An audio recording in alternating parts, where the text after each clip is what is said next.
bienvenue sur la commune de La Tremblade-Ronces-les-Bains. Je suis Sophie, votre guide. Je vais vous faire découvrir cette commune par l'intermédiaire de cette vidéo live. N'hésitez pas, posez vos questions et on essaiera d'y répondre bien entendu au fil de la visite. Donc La Tremblade-Ronces-les-Bains, c'est cette commune qui est située sur la presqu'île d'Arvers, sur le bord de l'estuaire de la Seudre, face à Marennes et à l'île d'Oléron. Voilà. C'est une commune qui a la même configuration que la commune d'Eymatte-la-Palmyre, c'est-à-dire qu'à l'intérieur, on va découvrir un vieux bourg, quoiqu'il est en train de se moderniser, la Tremblade, et sur le littoral, une station balnéaire, Ronces-les-Bains, qui a été créée en 1860 par Édouard Pérodeau de Beaufief, qui était propriétaire de terrains et de dunes côtières, et qui eut l'idée d'en faire une station dédiée aux bains de mer. Voilà. Donc cette commune, elle est très étendue, elle fait plus de 6000 hectares. La majeure partie du territoire est couverte d'une forêt qu'on appelle la forêt domaniale de la Coubre.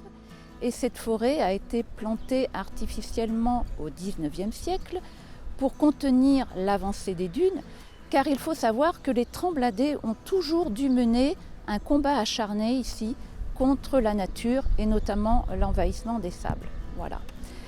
Cette commune, elle est habitée par des habitants que l'on nomme les Trembladais. Savez-vous pourquoi ? Donc plusieurs hypothèses ont été émises, mais rien n'a vraiment été prouvé à ce jour. Ça pourrait être la fièvre des marais qui faisait trembler les sauniers, ou la forêt de Tremble, ce sont des arbres qui ont été plantés justement pour contenir l'avancée des sables.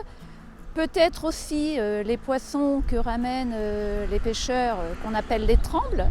Le tremble, c'est un poisson électrique, hein, voilà. Un peu dangereux, il faut faire attention si vous allez à la pêche. Voilà. Donc cette commune, elle existe depuis très longtemps, depuis la préhistoire. Hein. On a retrouvé de la céramique qui date du néolithique dans la zone des Brassons. Hein.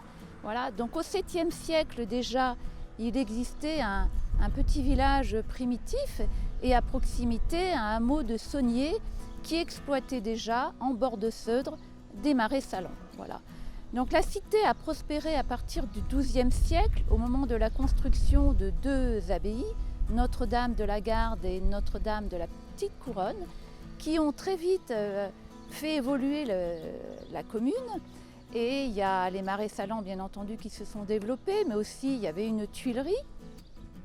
Mais malheureusement, je ne pourrais pas vous conseiller d'aller visiter ces abbayes étant donné qu'elles ont disparu vers 1300, enfouies sous les sables.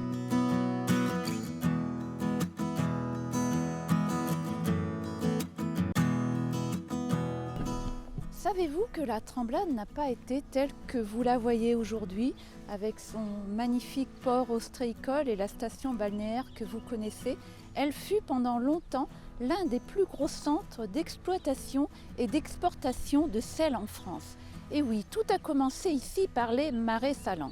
Très tôt, l'homme a acquis un système rudimentaire de ramassage du sel. La technique consistait à ramasser l'eau de mer dans des petits récipients en céramique que l'on faisait chauffer jusqu'à complète évaporation, après quoi on brisait les contenants pour obtenir des petits pains de sel. Voilà. Cette technique a été abandonnée plus tard au profit des marais salants qui consistent à concentrer de l'eau de mer dans des bassins fermés. Voilà. Mais comment cela s'est-il passé ? Il faut savoir qu'ici, du 5e au 9e siècle, la région est constamment dévastée par les invasions. Début du 9e, un calme précaire revient, mais ici c'est une région en friche, parsemée de marais et de forêts. Alors, qu'est-ce qui va se passer ? Eh bien, les seigneurs vont se partager des terres en fiefs et bien sûr, ils vont s'empresser d'ériger un château, symbole de leur puissance. Mais comme la période est toujours aussi mouvementée et incertaine, ils vont compter sur l'Église, ils vont demander l'appui de l'Église à laquelle ils vont accorder des terres pour bénéficier eux-mêmes de hautes protections religieuses. Et ces terres protégées vont attirer une population errante qui va permettre de relancer l'exploitation des marais salants. Voilà. Donc ici, on a toujours produit du sel. On avait déjà une grande renommée pour le sel. On produisait du sel gris, mais notamment et surtout du sel blanc. Et la région avait acquis une grande renommée pour cette production de sel. Voilà. En France, on produisait du sel dans la France entière. On en produisait en Lorraine, c'était le sel gemme, mais il provenait surtout de la mer. Il provenait de la Méditerranée, de la Vendée, d'Aunis et d'ici, où on produisait, on avait une spécialité, c'était le blanc de Liman, entre l'Aiguille et Mornac. Voilà. Donc on s'est remis à produire du sel, mais le facteur déterminant de cet essor, ça a été l'intervention d'Aliénor d'Aquitaine, la fille du duc d'Aquitaine, en 1159, qui a autorisé à vendre et à exporter le sel. Donc une fois le sel produit, il était vendu directement aux enchères sur les marais, mais il y a un énorme commerce maritime qui s'est développé, aussi bien vers les ports français que vers les ports étrangers.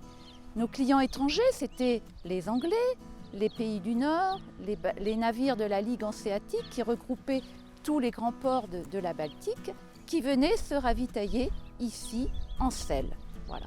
Parce que le sel était non seulement un produit de consommation courante, mais c'était aussi le seul moyen que nous avions pour conserver les aliments, que ce soit chez nous ou sur les bateaux quand on pêchait. Voilà.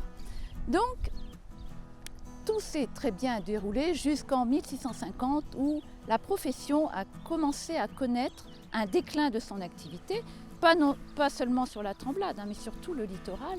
Et ce déclin de l'activité est en partie dû à des causes économiques et aussi à des causes religieuses. Pour les causes économiques, je pourrais vous citer par exemple la concurrence méditerranéenne, parce que le sel méditerranéen, quand les moyens de transport ont évolué, le sel méditerranéen s'est imposé au détriment du sel de Saintonge, qui était certes de bonne qualité mais très très cher. Il y a aussi la politique protectionniste de Colbert, qui a éloigné tous nos meilleurs clients de nos côtes, notamment les Anglais. Mais la cause principale, c'est une cause religieuse, et c'est la révocation de l'édit de Nantes en 1685 par le roi Louis XIV. Et là, ça va faire fuir tous les sauniers, parce que la plupart des sauniers sont protestants. C'est une profession qui ne s'improvise pas, qui se transmet de père en fils, et les salines abandonnées ne seront pas reprises. Il faut savoir qu'ici, entre 1600 et 1800, la superficie des salines va diminuer de moitié. Voilà. Fort heureusement, pour les salines qui sont près de la mer, une activité toute proche et à proximité a pu se mettre en place, c'est-à-dire le développement de l'ostréiculture. Pourquoi ? Parce que ces anciens marais salants vont devenir, pour certains, des clairs d'affinage. Et l'affinage en clair, c'est la spécificité du bassin Marennes-Oléron et c'est ce qui en fait toute sa notoriété.